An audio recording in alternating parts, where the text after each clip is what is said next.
You have got to be kidding me. I mean, I genuinely feel like I'm taking crazy pills right now.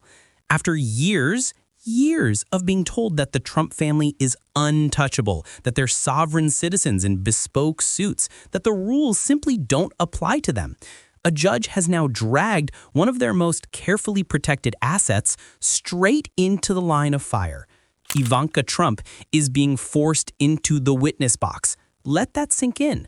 The same Ivanka who spent the last few years trying to cosplay as the normal one, the distanced one, the I'm not part of this one, now legally compelled to testify under oath in her father's civil fraud trial. And they are panicking because let's be extremely clear about what's happening here. This isn't just another procedural step in a courtroom. This isn't some small legal footnote. This is the inner sanctum being cracked open. This is the firewall between Donald Trump and direct sworn testimony from his own family being ripped apart by a court order. And honestly, it's breathtaking. For years, the Trump defense strategy has been simple: delay, deflect, deny, and above all else, shield the family. The brand depends on it. The myth depends on it. The entire MAGA narrative of untouchable power collapses the moment the family itself becomes a legal liability instead of a marketing asset. And now here we are. A judge has looked at all the excuses, all the legal gymnastics, all the technicalities, and essentially said, no, you don't get to hide. If you are watching this and feeling like you're taking crazy pills, you are not alone. Because the same people who screamed for years about law and order, who demanded investigations into every political opponent and their relatives, are now clutching their pearls because the judicial system dares to do its actual job. The hypocrisy is so thick you could cut it with a knife. They wanted accountability for everyone else.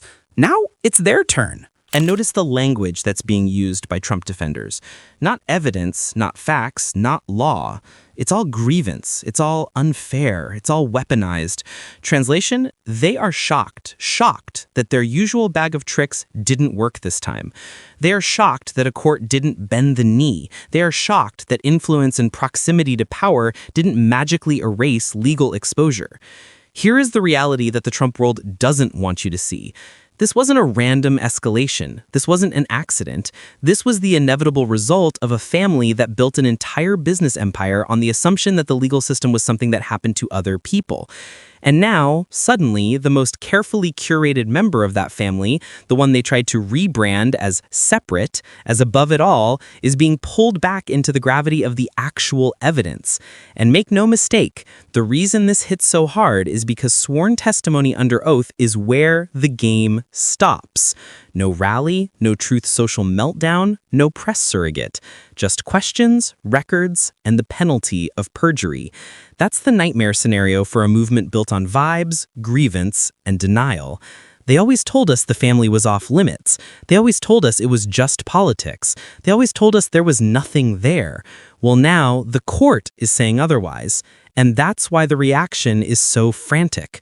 Because this isn't just about one witness. This is about the illusion of invulnerability dying in real time on the public record. But wait, it gets worse. Let's be extremely clear about what's happening here, because the gaslighters are already revving up their engines. Ivanka Trump is being forced to testify not because of political persecution, not because of some shadowy vendetta, and not because the justice system suddenly woke up one morning and chose chaos. She's being forced to testify for one very simple reason. The court determined that she has material, first-hand knowledge relevant to an ongoing civil fraud case. That's it. That's the ballgame. Here's how we got here.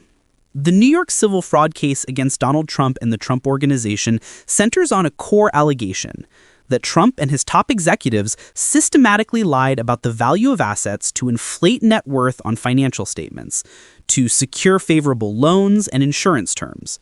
In plain English, the accusation is that they cooked the books to look richer than they were when it helped them, and then cried poor when it didn't. Two sets of numbers, one corporate reality. That's the alleged fraud. Now, Ivanka was originally named as a defendant in that case. That part gets conveniently memory holed by the right. She wasn't some random bystander. She wasn't just showing up to Christmas dinners.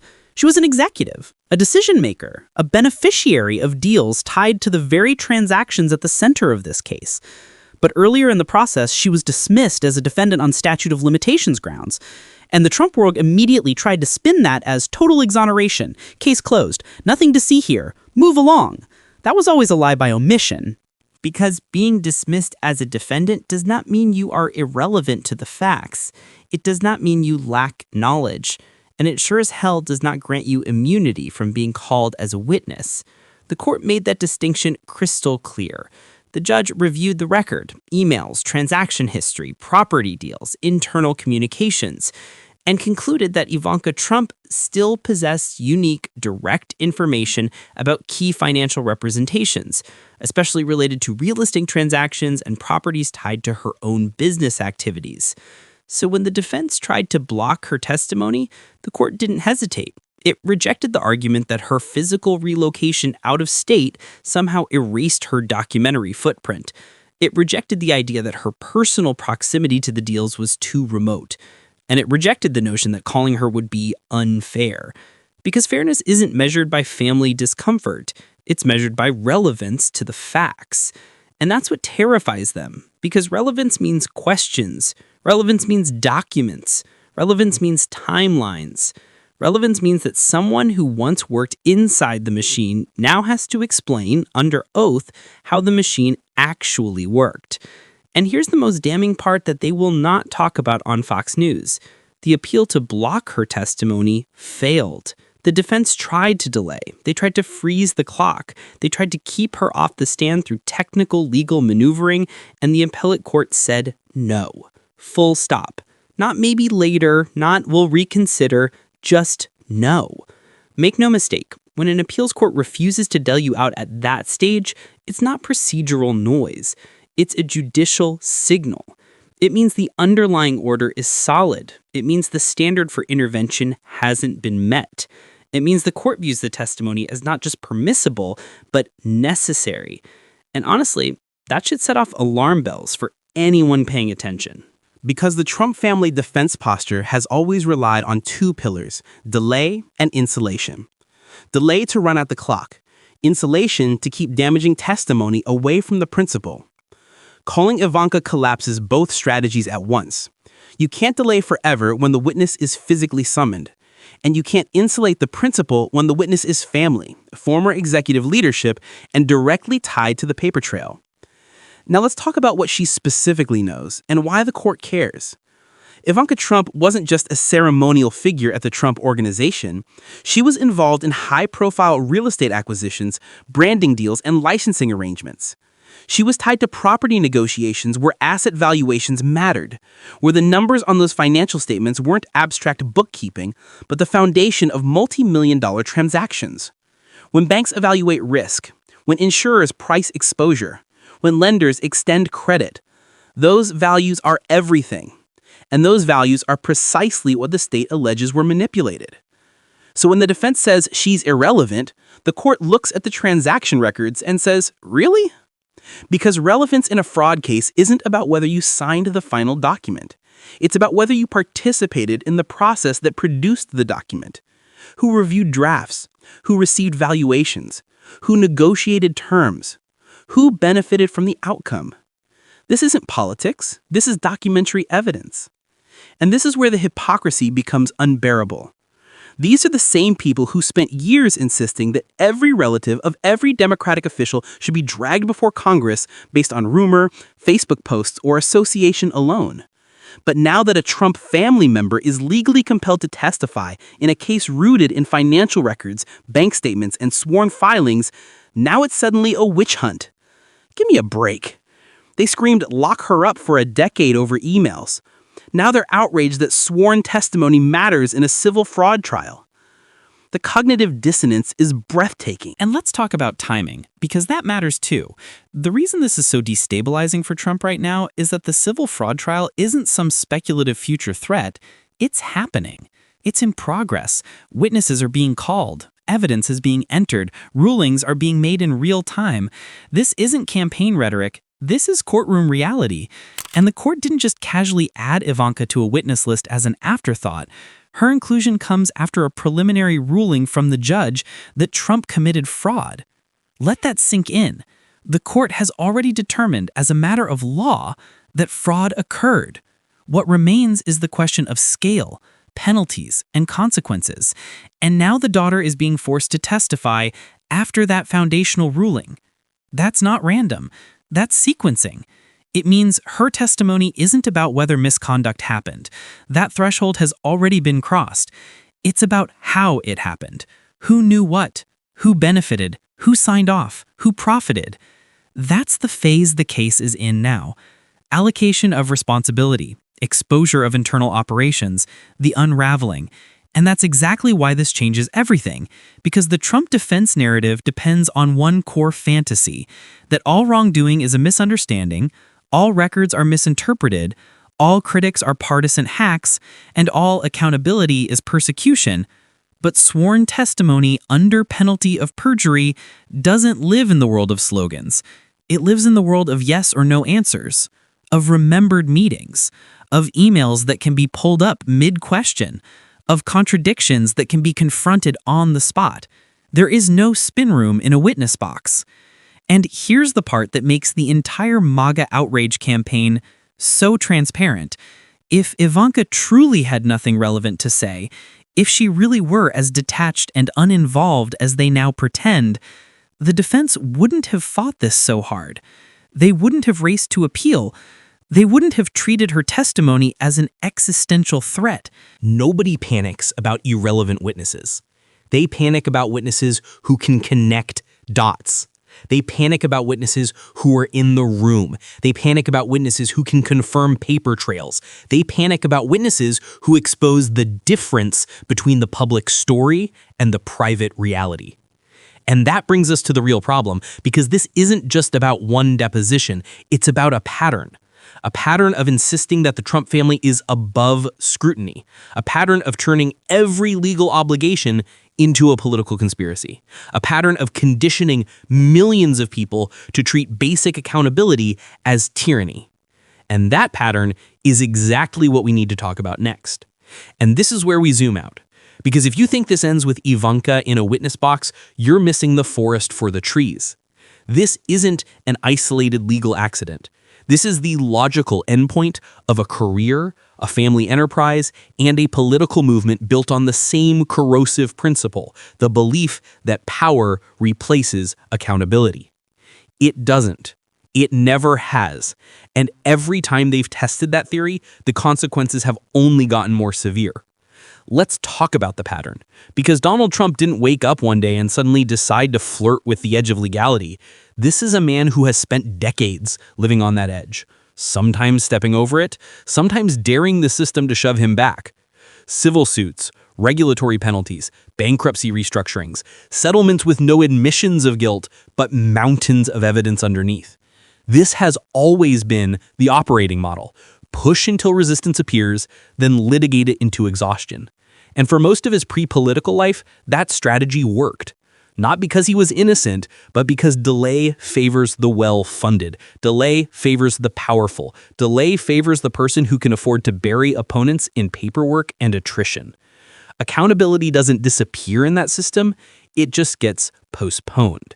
Now enter politics, and suddenly the old corporate playbook merges with propaganda.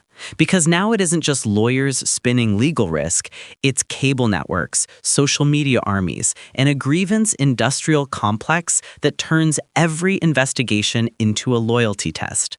The legal strategy becomes a political strategy. The delay becomes a rally cry. The defiance becomes proof of strength. And the family becomes the symbol of innocence under siege. That's how we got here. The Trump family wasn't kept at a distance because they were irrelevant. They were kept at a distance because they were useful. Ivanka and Jared weren't just relatives. They were political assets. They were legitimacy props. They were the optics of normality in an administration that thrived on chaos.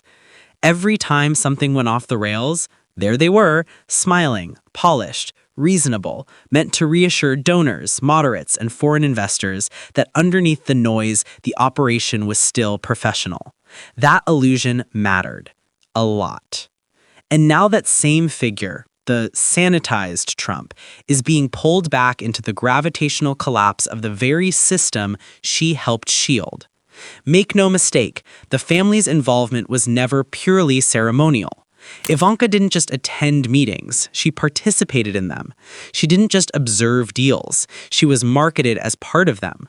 Her brand and the Trump brand were mutually reinforcing. That wasn't incidental, that was strategy.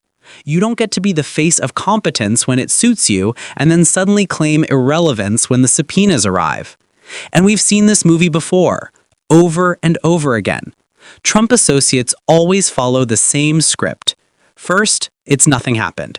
Then it's, okay, something happened, but I didn't know about it. Then it's, okay, I knew about it, but it was legal.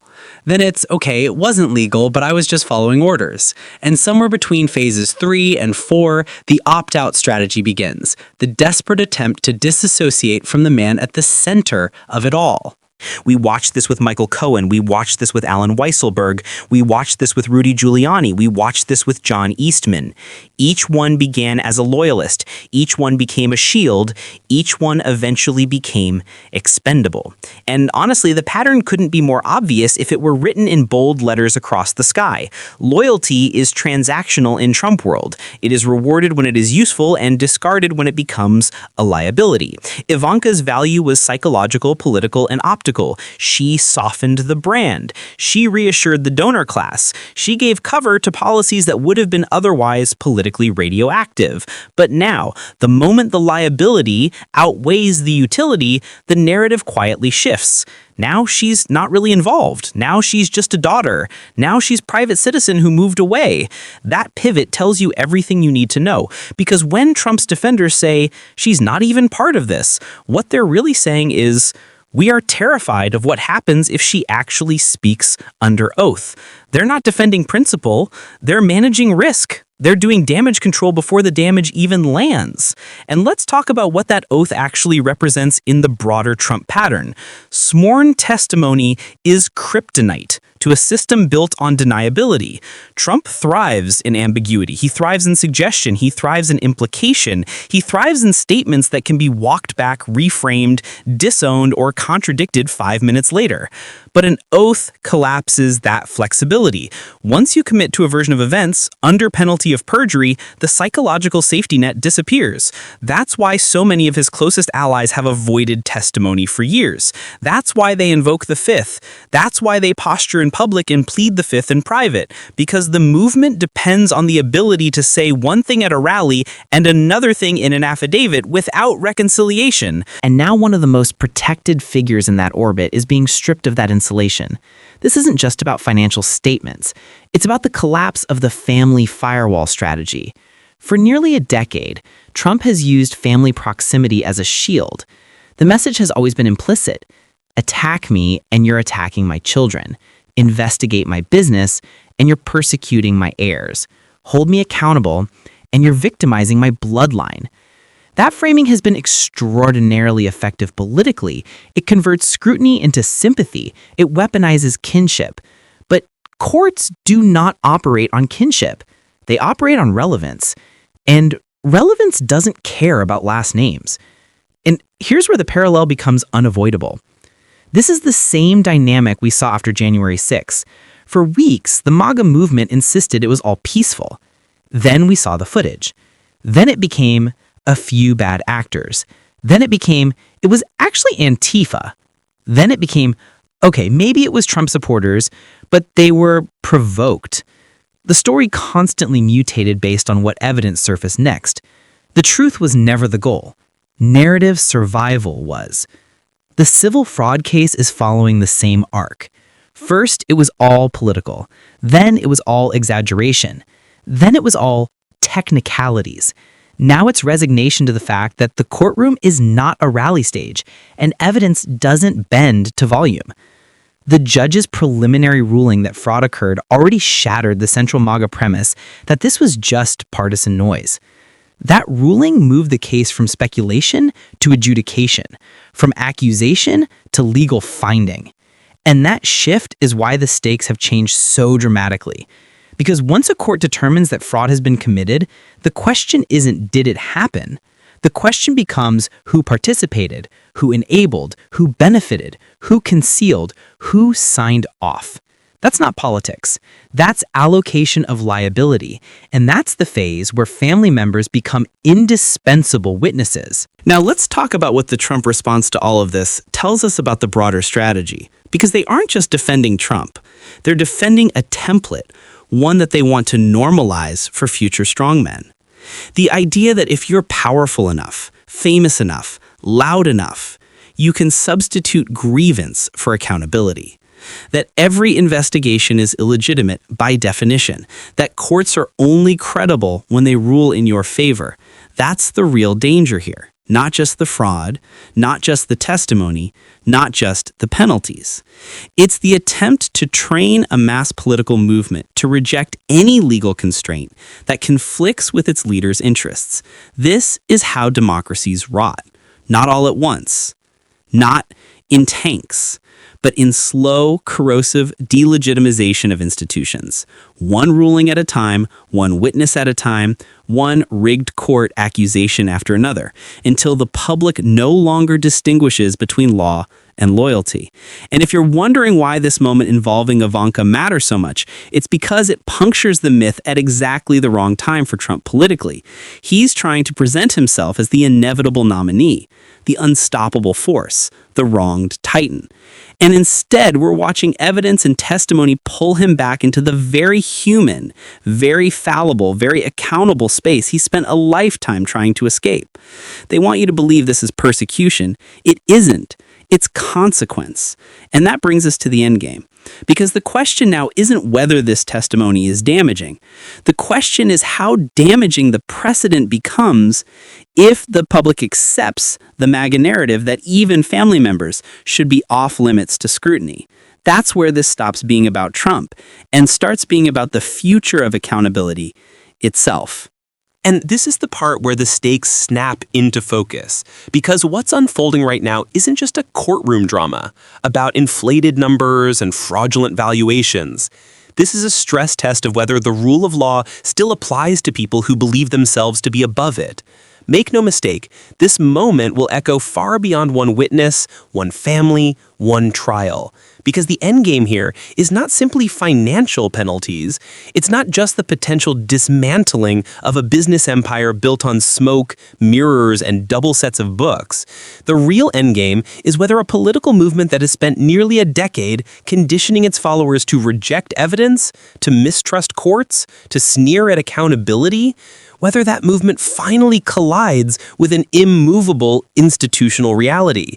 And here's the terrifying part that too few people are willing to say out loud. The strategy right now is not to win the case on the facts. The strategy is to destroy public faith in the outcome before it even arrives. They are saying the quiet part out loud. Every preemptive cry of rigged, every smear of judges, every accusation of weaponization. It's all groundwork. It's all inoculation. It's all about softening the public for the possibility that the verdict doesn't go their way. Because if the public is convinced that courts are illegitimate, then consequences become optional. And when consequences become optional for the powerful, democracy becomes conditional. Let that sink in. This is the same playbook used after the election. You don't accept the adverse ruling, you poison the institution. You turn legal accountability into partisan warfare. And you teach millions of people that loyalty to a man outweighs fidelity to the law. That is how the ground shifts, slowly, quietly, irreversibly, until suddenly it's gone. And honestly, it's pathetic that this even needs to be explained. No one is above the law. Not presidents, not billionaires, not political royalty, not family members, not brand ambassadors, not heirs, not anyone.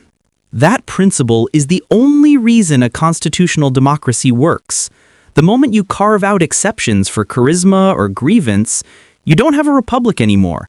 You have a hierarchy. The MAGA movement wants that hierarchy. They pretend they don't. They wrap it in the language of freedom. But what they really mean is freedom from accountability for the powerful and rigid control for everyone else. That's why they celebrate when subpoenas are defied. That's why they cheer when witnesses plead the fifth on live television. That's why they howl when judges enforce the most basic procedural rules. It's not about rights, it's about power. And the danger now is that this normalized contempt for the legal system metastasizes beyond one figure.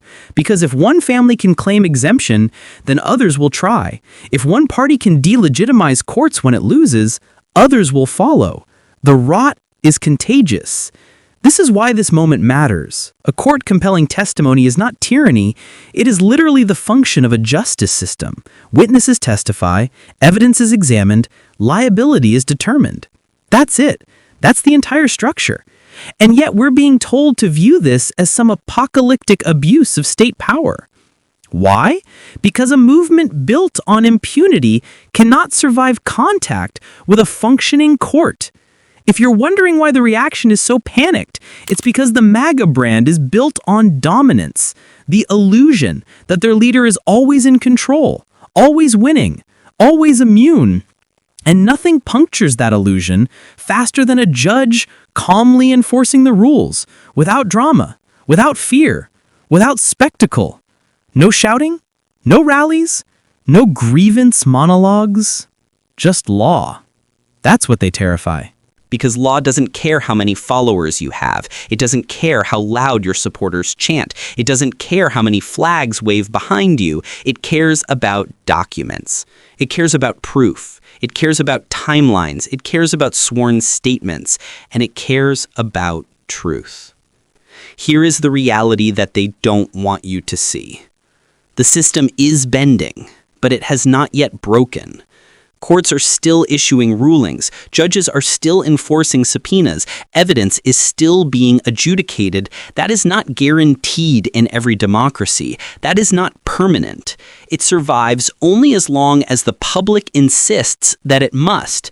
And that brings us to the responsibility that all of this places on everyone watching. You do not have to be a lawyer to understand what is at stake here. You do not have to care about this family, this business, or this specific case. What you have to care about is whether the most powerful people in the country are subject to the same legal constraints as everyone else. Because if they aren't, then none of us truly are. If we accept a world where family loyalty shields legal exposure, where political grievance nullifies court orders, where evidence becomes optional and testimony becomes persecution, then the concept of equal justice under law dissolves into branding. And once that happens, the damage can't be undone with one election. This is not a spectacle to rubberneck. It is a boundary being enforced. And boundaries only hold when the public refuses to be gaslit into abandoning them. So if you're feeling angry right now, good. If you're feeling validated, good. If you're feeling uneasy about how normalized this corrosion has become, that's exactly the point.